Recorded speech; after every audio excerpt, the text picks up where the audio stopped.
Tuesday, August 12th. I'm Soledad O Brien reporting from San Francisco. More coming up, but first a look at what's making news in high technology. Millions of computer users are being attacked by spam, and in this case, not just junk email, but threatening email. The messages have been bombarding inboxes all over the country and even overseas for the past few weeks, but hit with a vengeance this weekend. The phony messages appear to come from Samsung, the Korean electronics company, and several of its internet customers. They accuse recipients of attacking Samsung over the internet. As many as 12 million computer users have been inundated with phony advertisements and threats of legal action. Samsung says the email hoax may be the work of a disgruntled former customer. The company is working to identify the source of the spam attack and stop it, while the FBI decides if it's a federal crime and under FBI jurisdiction. And the most well-known spammer is apparently under attack as well. The servers for the bulk email company Cyber Promotions were hacked over the weekend, leaving its website inaccessible and erasing email and many internal files. Spam king Sanford Wallace says this is not the first attack, and it didn't stop them from spamming. The Environmental Protection Agency is reportedly taking to the web with information on factory pollution. According to the New York Times, details about toxins and other pollutants given off by factories in 5 major industries may soon be available online. The EPA reportedly plans to publish the data on the environmental performance of producers of oil products, steel, other metals, cars, and paper, including permit violations and toxic releases. On the other side of the coin, privacy watchdogs are trying to stop the FBI from knowing too much. They believe the FBI plans to expand its wiretapping authority to get easier access to communications sent over the internet or other wireless technology. The Center for Democracy and Technology, along with the Electronic Frontier Foundation, have now filed a petition with the Federal Communications Commission, asking the agency to block alleged FBI plans to set new surveillance standards for data networks, which the groups say are unconstitutional. They also want to block the FBI's ability to track the real-time location of cellular phone or modem users. A bill is now in Congress that would ban internet gambling. U.S. Senator John Kyle of Arizona sponsored a bill that forbids online gambling and allows the government to force internet service providers to pull the plug on gambling websites. Critics say the legislation would be impossible to enforce and puts the burden on ISPs to enforce the law, turning them into nannies for web users. Kyle predicts his Internet Gambling Prohibition Act will be passed by Congress this year. Using a small ultraviolet telescope, astronauts on the Space Shuttle Discovery took new and better pictures of the Hale-Bopp comet today. It was the second time the astronauts used the window-mounted telescope, and scientists say the shots are much clearer than the images they got over the weekend.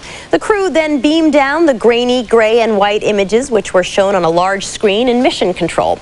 This is the first space tryout of the telescope. And the site continues right after these other bits from the digital domain. Digital domain, now our top story, AIDS Lifeline. The internet is becoming an invaluable resource for all people, but for the millions living with HIV and AIDS, it has become, in some cases, a lifeline, helping to improve the quality of life and sometimes even prolonging it. From some of those who use the web for information about AIDS, before you change your treatment regime, make sure the information you're getting is up to date, and check it out with a doctor first. We'll be right back. Wow! Welcome back to the show, my friends, and The Site with Soledad O Brien. I'm her co-host. May I call myself that? Sure. Deb, you can call yourself whatever you want. The reality is... Hey, what the heck, you know? Hey, did somebody write you and tell you that they named their dog after me? Yes, I just got an email, and I can't remember what kind of dog he had, but it was something that I'd never heard of before. Something gorgeous. An Australian something. Oh, they're very bright. I know them. And the Australian something he dogs. said he named it Dev. Really? And he was waiting to get another one because he was going to name it Soledad. Oh, that's great. Named after a dog. Here's Soledad. Come here, girl. Come here, Soledad. Sit, Soledad. Sit, Dev. I think it's great. I love it. Yeah. I think probably in about 10, 20 years, all over the country, there'll be children, little children. Actually, they'll be a little older now at 10 or 20 years. Named Dev and Soledad. They'll be teenagers. They'll be teenagers. Soledad and Dev, all over the country. Definitely not named Dev. Soledad. I would love for my name to become popular. That's a great already. Name. I think there's babies being born every minute now with the name Soledad, and probably with Dev too. And I think maybe even twins with Dev and Soledad. That would be good, you know, because when I was in junior high school, people kind of picked on my name. Be sort of nice. Would they do And that? I have a brother named Orestes. I mean, think of all the trauma he had. Anyway, here's some email. All right. Enough personal information. Here's some email.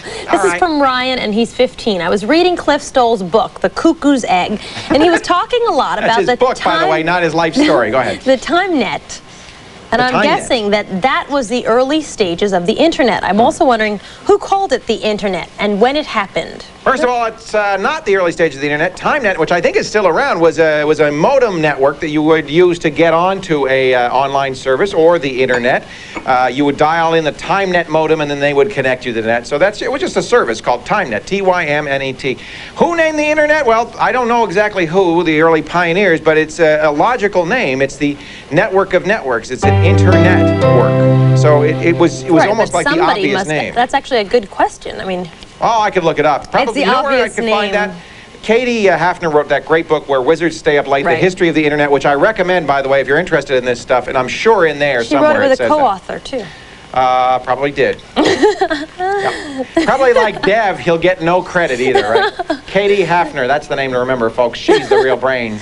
Don't say that. I love Oh, Katie. I hear No, she's an old Retraction friend. Monday coming on. No, she's an old friend. I know Katie very well. Yeah. Yeah.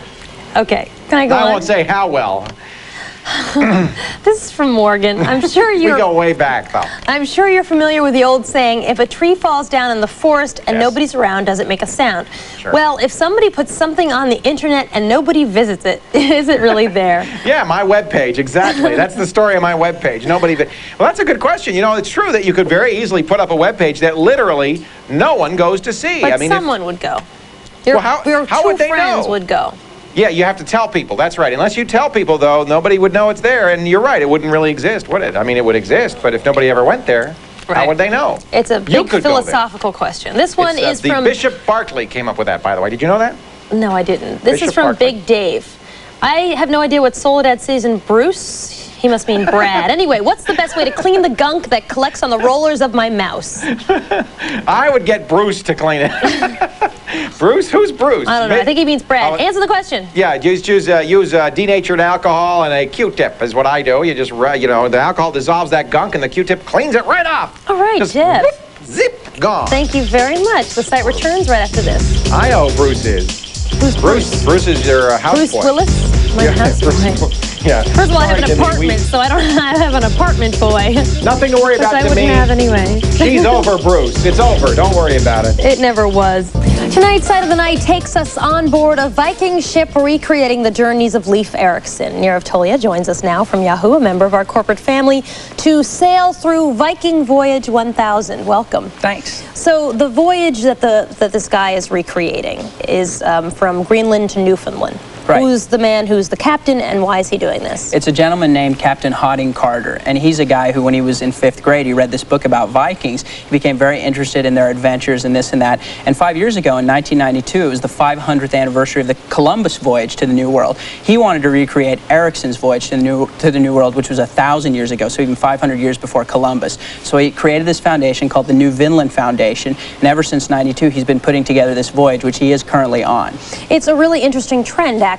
So anybody who's going to go on any kind of famous voyage or recreating a voyage, like Amelia Earhart, goes to the web to allow everybody else to follow them along. I mean, it's a really interesting use of the web, or good use, I think. Exactly. Not only can they follow them along, but they can also get exposed to something that may not be covered on the news or in the paper because it's this ongoing thing. This is actually a 6 to 8 week voyage, so the newspaper's not going to cover it every day, but on the web you can cover it day by day by day and really follow them as they travel. I think one of the best things about this site is the daily updates. I mean, you really can get in there and get all the information about what's happening in the tour. This website, to me, is really 3 sections. One section has to do with his actual voyage, and that's where there's a section called Current Conditions, there's a section called The Crew, there's a section called The Ship, and this is where you go to find out everything about his voyage. More like background facts. Exactly. The other sections of the site, there's one called The Game, which is really fun, and it's very interactive, and that's just really a fun part. Then there's also a section called Viking Lore, and that's where you can get a lot of education and sort of background on Leif Erikson and that sort of thing. Yeah, he definitely reaches out to teachers computers on this website.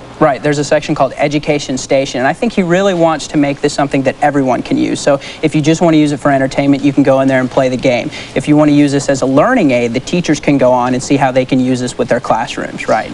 Land's End co-sponsor, or is the only sponsor of this. Land's End is not only the sponsor of the website, they're the sponsor of the actual Viking voyage. Now, one thing I found very interesting is that often when a corporation sponsors a website, you see their logo everywhere. You cannot move within the website without being blasted by, the corporation. They seem to have a pretty low profile on the website, at least. It's pretty tastefully done. There is a section there called Land's End, and it talks about the catalog, and it talks about where you can order the merchandise, but it's tastefully done in that they don't put it on every single page. It's there if you want to access it, but they don't sort of overwhelm you with it. When this voyage is over, what happens? Are they going to take the website down? Will they archive it and keep it somewhere forever? I'm sure they'll keep it up. That's sort of the flavor of the web. They'll keep it up as a testament to what happened, but they have all sorts of plans even after the voyage. He's going to publish a book, Captain Harding Carter is. Land's End is going to publish excerpts of his voyage in their catalog. Work it into the catalog. Right, exactly right. All right, Neera, thank you very much. The site returns right after this. Of course, they're going to work it into the catalog. Digital art created on computers, is still fighting for recognition as a serious art form. Tonight, meet some artists traveling the long, hard road to get their computer creations accepted by the art world and the public.